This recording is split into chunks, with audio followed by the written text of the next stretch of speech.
it possible to both win and lose at the same time? This is the conundrum presented to us in the latest session of Dungeon of the Mad Mage, where we are currently on the 14th floor of the dungeon, a place named Arcturia Doom, named after Arcturia, who it turns out is one of Hallister's apprentices and a lich. So let's rewind a little bit. If you recall, at the end of the last session, we had just stumbled into a room with a bunch of hobgoblins and fire giants. We fought them off, and the session ended with us coming face to face with a load more, like loads of reinforcements. And in that moment, two things happened. One of our party members left the group forever, very sad. And two, we got a new party member in his place. So given this rather complicated starting point to introduce a new character, the DM decided to do something a little bit interesting for the next session. Namely, he decided to run a non-shot, which was kind of out of sequence. So it's kind of wibbly-wobbly, timey-wimey. We're just Wayne's World transitioning away to the last time that we long rested. So we're all long resting together as a party. And during this long rest, my character, Shield, who you will recall, he believes himself to be the champion of the Kuatoa god Klabu. And he hears what sounds like Kuatoa singing. They're singing a song to Klabu. And the song goes, "Rest, little scales, in the arms of the deep, where Klabu's blessings forever shall keep. His great moistness surrounds us, tender and wide, in the watery embrace where safely we hide. Sleep in the ripples, gentle and true. Dream of the tides that are given by Klabu. With gills full of whispers, hear his soft call. For Klabu, our savior, watches over us all." Entranced, I join them. And in this moment, I suddenly find myself in a kind of hallucination, a shared dream space, if you will. And in this dream, I am on my way to school. I am 10 years old. Of course I went to school. I mean, canonically, I'm like a month old in game, but no. I'm fully convinced that I am at school. But oh no, I haven't studied for this test. Oh, and I forgot to put my trousers on this morning. And all my teeth are falling out. But no, luckily, nothing quite so cliched as that. No, instead, as I enter the classroom, who should I see seated at their desks before me but the rest of my classmates, aka the rest of the party. And they too are 10 years old. And I just accept this, because of course I went to school with these people. Why wouldn't I? I guess I just forgot it until now. So I sit at a desk next to Virtue and I ask him if I can borrow a pencil, because I appear to have arrived at school without any of my things. Heck, I forgot to put my trousers on. And of course at that moment the teacher enters, and the teacher is a mind flayer, Mr. Mittens. And he tells us that we're coming up to the end of the school year, and so he wants to test us all on what we've learned. Oh no, the dream's coming true. I really didn't study for this test. So he asks us, what do we consider to be our strongest subject? And one by one, he asks us to stand up and talk at length about the things that we know best, our specialist subjects, if you will. And so of course we're kind of playing this for laughs, and so Virtue, who during the campaign he was always this kind of awkward emo nerd high schooler, he's now prepubescent, so he's just this incredibly preppy class squat. He's just really keen to volunteer, putting his hand up, pick me, pick me, pick me. And so he stands up, and of course he just goes off on one about how the best thing he learned this year was how brilliant a teacher Mr. Mittens is. And then he talks about his favorite school of magic, which is this very complicated school that Shield has never heard of before, called Osmology. Where have I heard that before? Whatever. And anyway, so then Shield stands up. And so, again, like I say, we're just having fun. So I pretend in character that my character is kind of the opposite of Virtue, in that he's the complete class dunce. Like, he has no idea what's going on. He's just been coasting through the whole year, not really paying attention. The only reason that I'm sitting next to Virtue at a desk is because I've secretly been copying from his work the entire year. And so when it's my turn to speak, I'm like, yes, I too have learned that you are a great teacher, and about the magic known as Osmology, which is the magic of Kansas and mental hospitals. Surprisingly, Mr. Mittens is not very happy with this answer, and so he instead asks me about my god, Klaboo. So I tell him about my god, Klaboo, but I'm a bit confused about this because, I mean, that's not exactly something that I was taught in school. Klaboo just is. I mean, teaching someone about Klaboo is like teaching someone how to breathe. Why would you do that, you know? But anyway, among the students in this class is a newcomer. There is a gold dragonborn paladin called Gakar. Babylon 5 reference there. And of course, we all know Gakar. Yeah, we're all 10 years old. We went to school with him. He's right there. And then suddenly, we all stand up, we take it in turns to say what our specialist subject is, like at the beginning of Mastermind. And then suddenly, it's the end of the school day, and I am taking my friends home with me to meet my mum for tea. And my mum is Mr. Mittens, the teacher. But no, it is my mum. Of course it's my mum. It's always been my mum. Yes, I am a shield guardian. No, I don't have a mum, but yes, this is my mum, and it's always been my mum. Why are you asking me? So Virtue and I are just kind of playing along. We're just enjoying the hallucination. We start playing with Lego. But Gakar, he is able to roll high enough to notice that something isn't right here. And talking of something not being right here, Gakar was rolling incredibly highly the entire session. I counted no fewer than 4 nat 20s over the course of the session. I was sitting next to him. He's rolling with physical dice. It's genuine, but yeah, that was some high dice roll going on there. But yeah, he notices that something isn't right. He sees through the illusion, and he notices that this isn't my house. We're in a cave. And the statue of Klaboo that Shield was praying to before dinner, well, that's just a stalagmite. And those Lego that Virtue's playing with in the corner, those are bat droppings. But he's unable to convince us that something is strange because the rest of us really like this illusion. Now, after a while, my mum tells us that we need to deliver some cookies to Grandma's house. So she gives us a basket of cookies. And of course, Gakar sees that this basket of cookies is in fact a dismembered head. Because of course it is. It wouldn't be Dungeon of the Mad Mage without a dismembered head. Chris? Anyway, so we're then on our way to Grandma's, and we get attacked by some shambling mounds. We fight back. I'm still in the illusion, so during the fight I call for my mum to help, and this turns out to be me casting Summon Elemental, except the Elemental now looks like my mother. And after this, we end up in a strange room, like the one at the end of the Matrix. There in front of us, there's this bunch of magic CCTV portals on the room. And there in front of them is Mr. Mittens, aka my mum. And it turns out that this has all been a test. He has been testing our abilities. He's been seeing if we are worthy.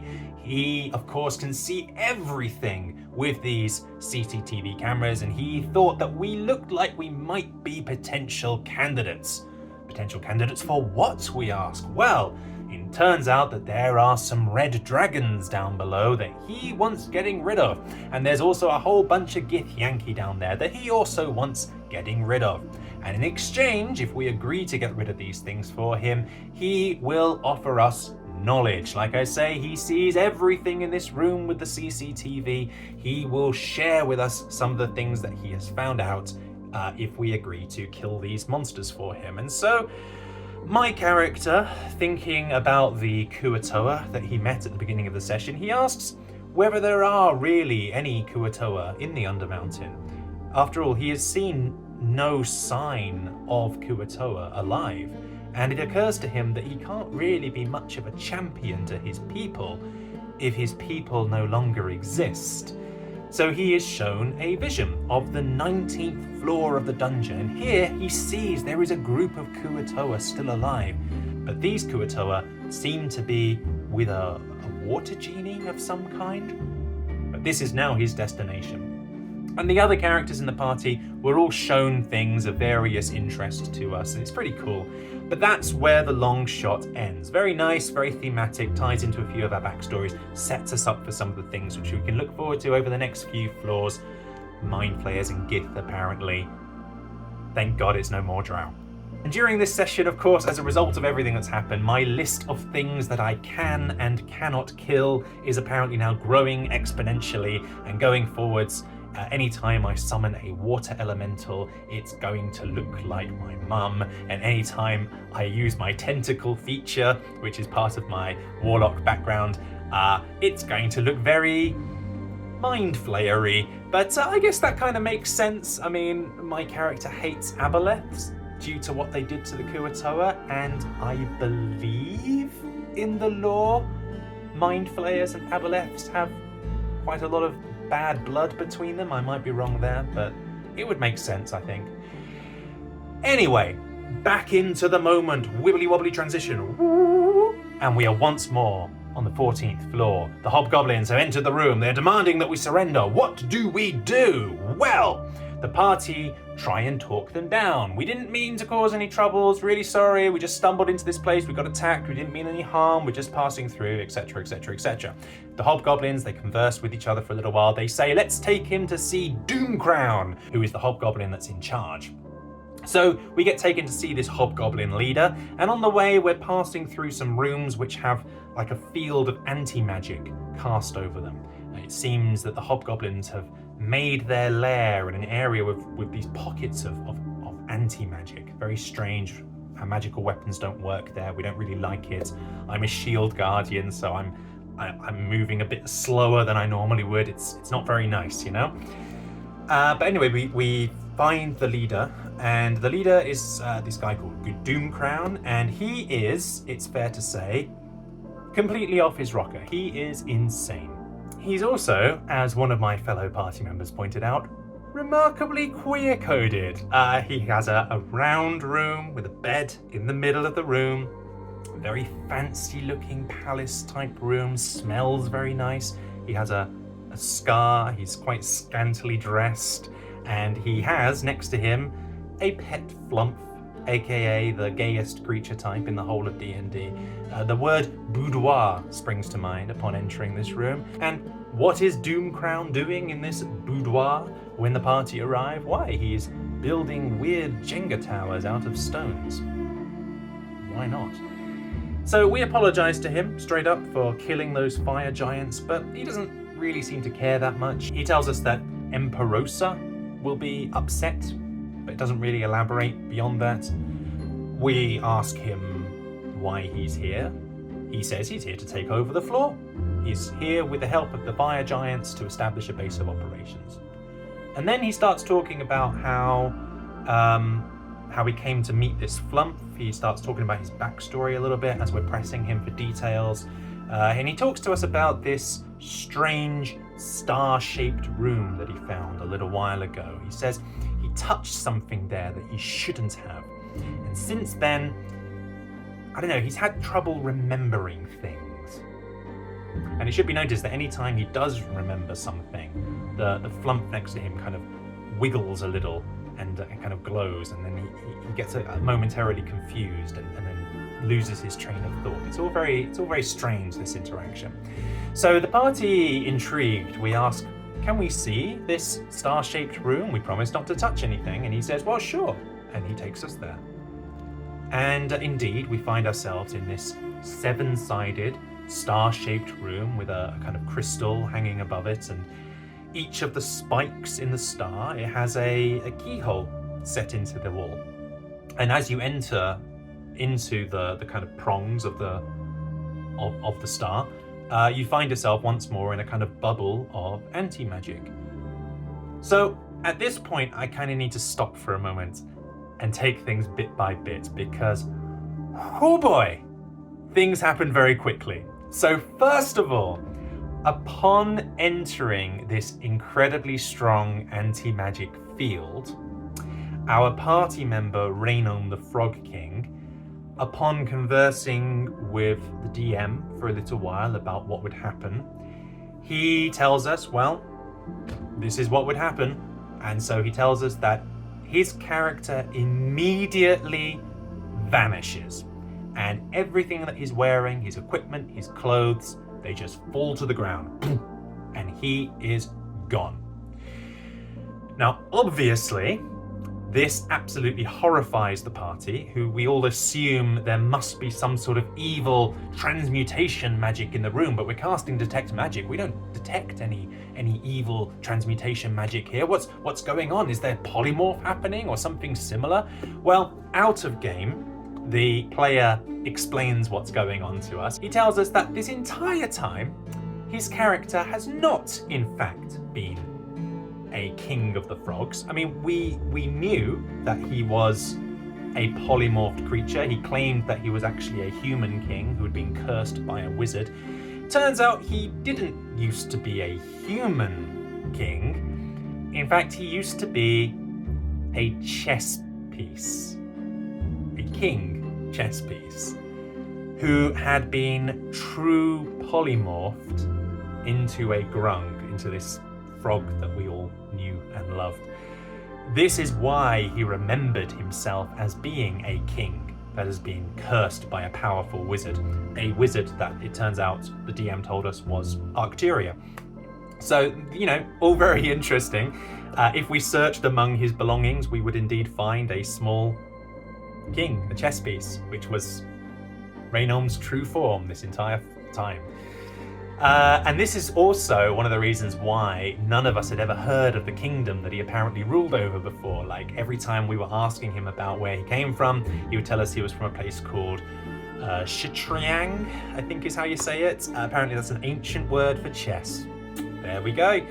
And had we asked him in detail about his kingdom, he would have told us, he would have regaled us with tales about how his kingdom had been perpetually at war for the entire time, in this endless war of attrition where armies moved tactically around each other and no one ever seemed to win or get the upper hand despite countless battles.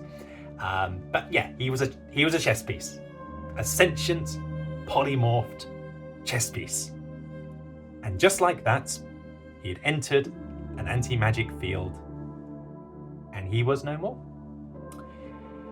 Now, of course, the party knew none of this. All we knew was that he had just vanished. He just collapsed into a pile of clothes. Oh no, we all say. What do we do now?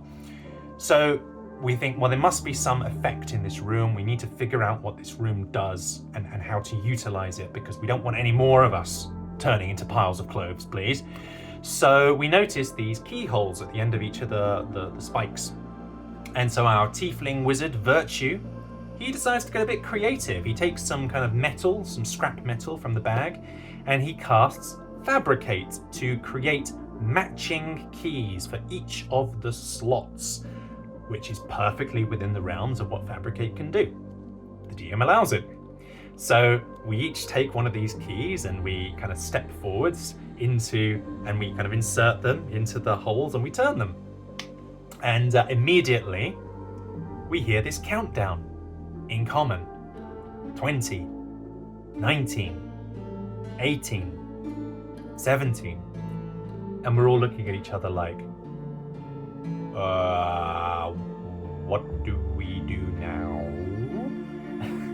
So I, not knowing what else to do, I elect to just stand completely still inside one of the bubbles of anti-magic in the room, because I'm like, I don't know what else to do. I'm just gonna stand here and hope nothing bad happens, as does Auric, the Dragonborn Artificer. Looking back on it, I'm not sure why none of us just decided to take the keys out of the holes.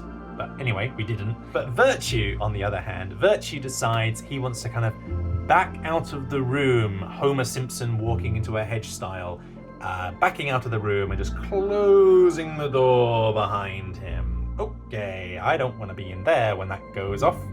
The countdown continues. 5, 4, 3. The DM is laughing the whole way. Are you sure this is what you're doing?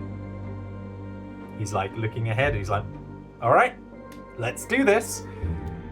And we're all laughing too because we know that something quite funny is about to happen. And we like it when funny things happen. And indeed, something funny does happen because the timer reaches 0 and this high-pitched wail comes out from the room, blasting out like an electromagnetic pulse.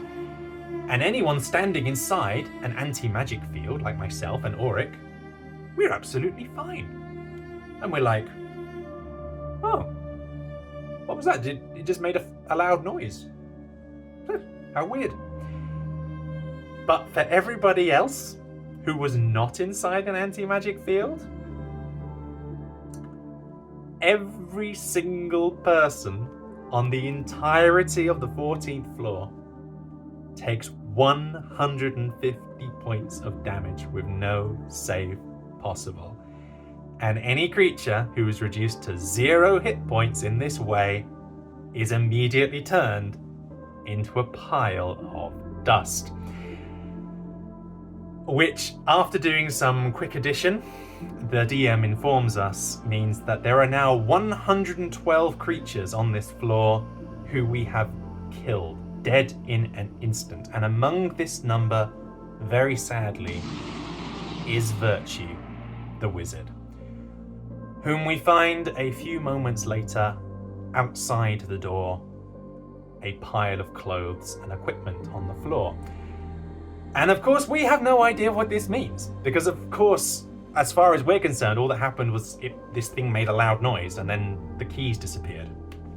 All right, but here we have yet another party member who has disappeared and turned into a pile of clothes. It happened to Reno, now it's happened to Virtue. My gosh, must be some curse in this room that's turning people into piles of clothes. We've got to get out of here. Presumably it's the same thing. That makes sense, right? What would be the odds of two completely separate things, completely separate and unconnected things, killing two people in exactly the same way within 5 minutes of each other? What's to stop all of us turning into piles of clothes? I don't even wear clothes. What happens to me? I didn't put my trousers on this morning. So after this, we have this kind of IRL break, and you can imagine we're having a good laugh as a group. Truly, this campaign has been a meat grinder. I think we're up to 30 character deaths now, something like this. So during this break, the DM tells us, you know what? You've killed enough people now. I'm gonna let you level up. You know, these guys are rolling up new characters. You guys can level up as well. Makes sense. We're under-leveled anyway for this floor. So yeah, we're level 13 now. Great, I'll take it.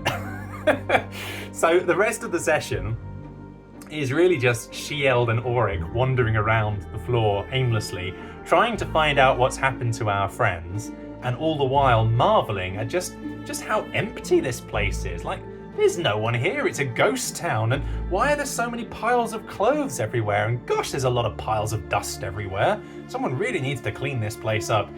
So we finally find a living creature in this one room that we enter, another boudoir type room. We enter this room, we find this very beautiful man dressed in gold who looks up at us as we enter, and he asks us for our help. He says that he's bound in this room. His name is Alasar. And he says that if we free him, he will offer us 3 things in exchange. He will show us the way out of this floor to the next floor down.